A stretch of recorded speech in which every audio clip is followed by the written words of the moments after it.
바로 전 시간에 어떤 말씀 우리가 생각해 보았습니까? 눈물로 씨를 뿌리는 자는 반드시 기쁨의 단을 거두게 된다는 사실에 대해 생각해 보았어요.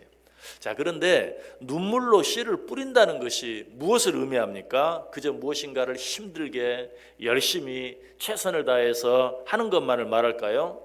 물론 그 의미 속에는 그런 것들도 다 포함이 됩니다. 그러나 그런 것은 하나님을 알지 못하는 자들도 굳이 성경 말씀을 인용하지 않아도 다 아는 것이, 그런 의미뿐이라면 그런 내용을 구태여 성경에 기록할 필요까지는 없었을 것이, 그럼에도 불구하고 이 사실을 하나님의 말씀인 성경에 기록해 놓으신 이유는 그보다 훨씬 더 중요한 의미가 그 안에 포함되어 있기 때문이죠.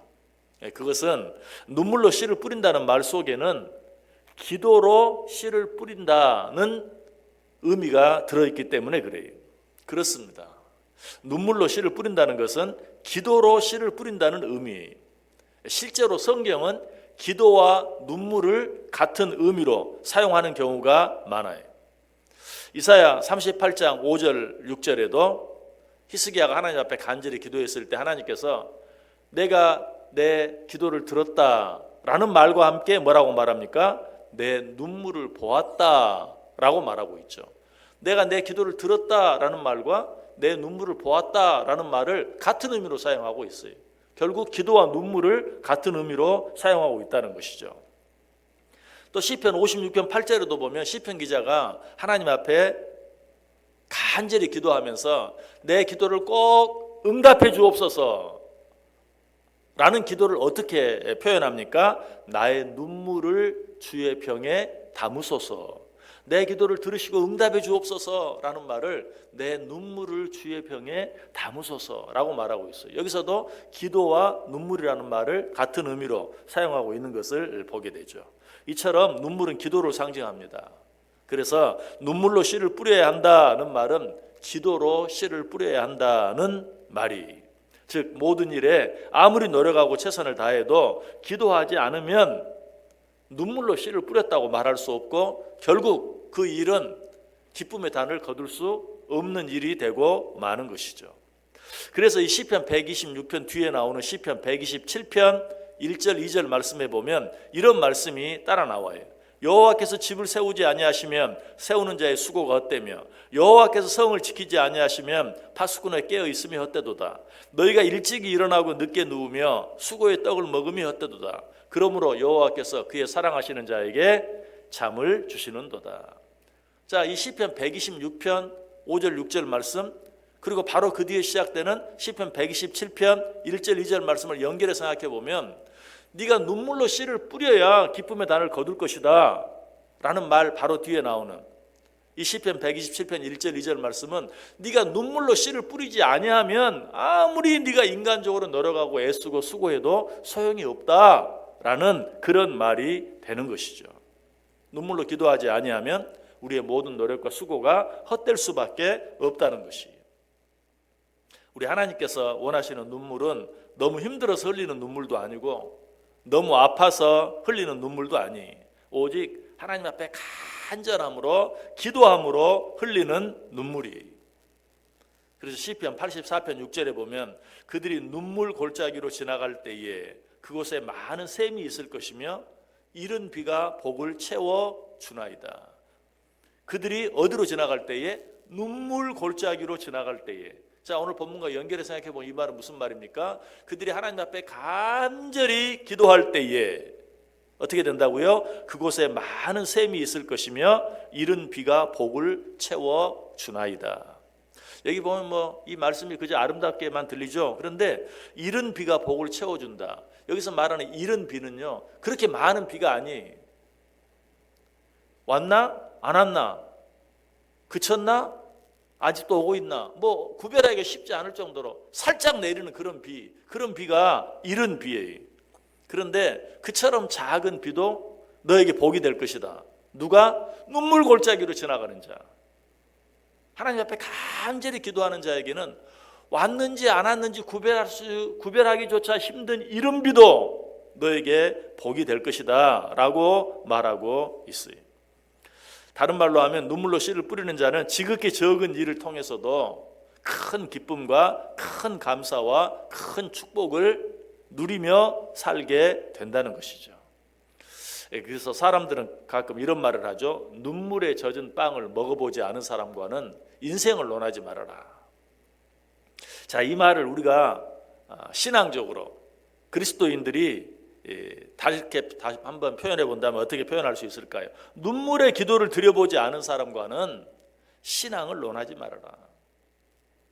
눈물로 기도해 보지 않은 사람은 신앙이라는 것이 무엇인지 모르는 사람이다 라는 그런 의미가 될 수 있겠죠. 그래서 하나님께서는 간혹 우리로 하여금 눈물의 기도를 드리지 않고는 배길 수 없는 그런 환경 속으로 우리를 몰아가기도 해요. 왜? 우리를 진정한 하나님의 자녀로, 진정한 그리스도인들로 만들고 성장시켜 가기 위해서. 이런 하나님의 마음이 가나안 땅을 당신의 자녀들에게 주시면서 하신 말씀 속에 잘 나타나 있어요.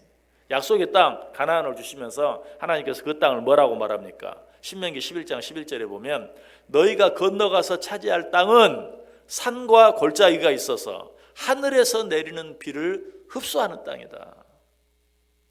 내가 너희들에게 약속한 젖과 꿀이 흐르는 땅, 그 땅은 어떤 땅이냐? 산과 골짜기가 있어서 하늘에서 내리는 비를 흡수하는 땅. 여러분, 골짜기라는 것은 어떤 것이에요? 아주 어두컴컴하고 칙칙한 그런 곳이, 좋지 않은 곳이. 그럼에도 불구하고 내가 너희들에게 약속한 젖과 꿀이 흐르는 땅은 산만 있는 것이 아니라 깊은 골짜기가 있는 땅이다. 그래서 그 땅은 어떻게 된다고요? 하늘에서 내리는 비를 흡수하는. 여러분, 하늘에서 비가 내려요. 그러면 그 비를 한 곳으로 모으는 역할을 하는 것은 무엇이 합니까? 골짜기가 하는 거예요. 그 물이 모아져서 골짜기로 흘러내리다가 그것이 강도되고 바다까지 가고 저수지의 물을 채우기도 하고. 골짜기는 아주 깊고 깜깜하고 어둡고 칙칙하고 그런 곳이지만 그 골짜기가 하늘에서 내리는 비를 흡수하는, 한 곳으로 모으는, 그래서 우리로 하여금 마시게 하고 농사를 짓게 하고 결국 무엇이 된다? 축복의 근원이 된다라는 것이. 골짜기 없는 땅은 절대로 젖과 꿀이 흐르는 땅이 될 수 없어요. 이 말은 결국 무엇을 말합니까? 눈물이 없는 삶은 절대로 기쁨의 삶이 될 수 없다. 다시 이건 또 뭘 말하죠? 기도가 없는 삶은 절대로 축복의 삶이 될 수 없다라고 말하고 있어요. 그래서 교부 크리소스톰은 이렇게 말했어요. 즐거워하려면 슬퍼하라. 이 말은 단순히 슬퍼하라는 말이 아니죠. 즐거워하려면 슬픔의 눈물을 흘려라. 간절한 기도의 눈물을 흘려라 라는 그런 말이. 그래서 하나님께서는 때로 일부러 우리를 울리실 때도 있어요. 시편 80편 5절에 보면 주께서 그들에게 눈물의 양식을 먹이시며 많은 눈물을 마시게 하셨나이다. 하나님께서 일부러 눈물의 양식을 먹이시고 눈물을 마시게 하실 때도 있다. 왜? 눈물은 깊은 골짜기와 같은 곳으로 이른 비도 풍성한 물이 되게 하고 하늘에서 내리는 비를 흡수하게 만드는 것이기 때문에, 그로 말미암아 우리로 하여금 기쁨을 누리게 하고 즐거움을 누리게 하고 축복을 누리게 하는 것이기 때문에. 그래서 예수님께서도 그의 산상수훈에서 뭐라고 말합니까? 애통하는 자는 복이 있나니 그들이 위로를 받을 것이며. 여기서 애통은 뭘 의미하겠어요? 여러 가지 많은 의미가 있겠죠. 그러나 가장 중요한 첫 번째 의미라고 한다면 애통함으로 하나님 앞에 간절히 기도하며 기도의 눈물을 흘리는 자는 복이 있나니 그들이 위로를 받을 것이다.